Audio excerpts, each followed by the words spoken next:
Hi, and thanks for logging on to the Daily DVAR Halacha. And here's a brand new halacha for you, and it's for Friday, 12th day of May, 16th day of Iyar. Here we go.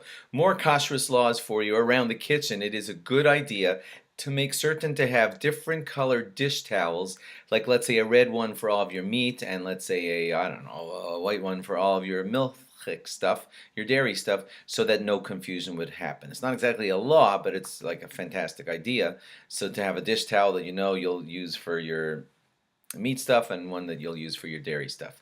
Okay, on to fish and meat. Now, you know, God in the Torah tells us, of course, not to eat meat and milk together. He does not say don't eat fish and meat together. We just have this tradition in our religion that eating meat and fish together can be, in some way that we don't fully understand, a danger of some sort. So, what halachas would that cause for us if we want to make sure to follow this tradition and not have fish and meat together? Let's say I have a loaf of gefilte fish and I want to cook it up for Shabbos and I want to use a fleshik pot. So can I do that? So there are many kosher families who say, yeah, it's okay. You can have the same pot for cooking your meat and your fish. Um, the only problem is that it would be if they were used within 24 hours. Like, in other words, let's say early morning on Thursday you cooked some meat in your meat pot, and Thursday afternoon you cooked fish in that fish pot. So the taste of the meat is still fresh and meaty, and now it's going into the fish, and that's not a good thing. So it's best to wait 24 hours after your meat use of that pot before using it to cook fish. If you did end up cooking that fish in the meat pot, most would allow it and say, okay, it's fine. As long as you had washed it out well in between, better to wait 24 hours, but as long as you washed it out well in between, that's pretty good. Rav Belsky did suggest that if you want to set aside a separate pot in your kitchen just for cooking the fish, that's a good idea. You don't have to do it, but he suggested that it would be a good idea for a kosher kitchen. Okay, and now separate utensils. Do you have to have fish utensils? No.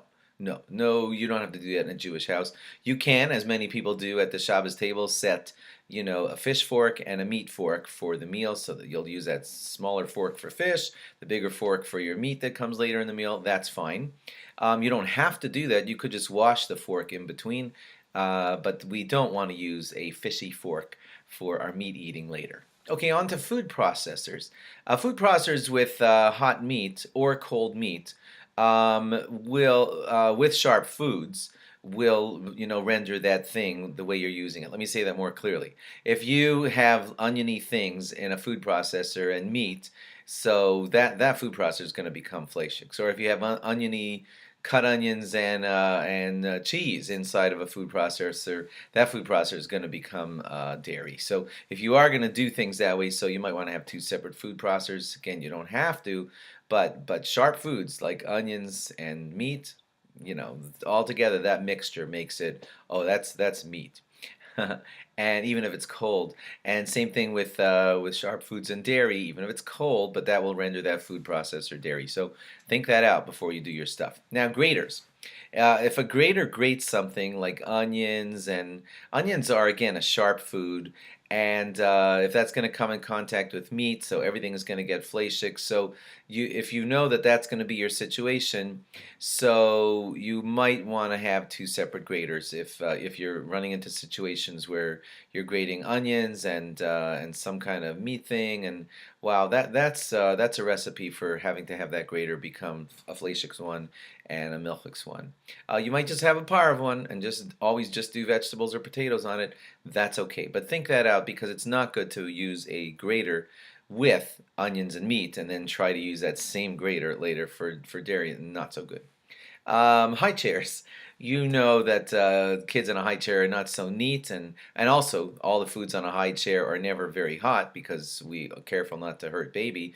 So one tray for the high chair because of that is usually all that's needed. You don't need a fleshik and a milchik tray on your high chair for your baby. But it is a good idea to wash the tray thoroughly if you gave the kid a bunch of cheese something and later you're going to give him on that same tray some meat. Nice idea to wash it well in between. We don't want to on purpose be feeding milk and meat together to even a young child if we could avoid it. Thanks for logging on and have a great Shabbos, and log on again after Shabbos for more. Bye-bye.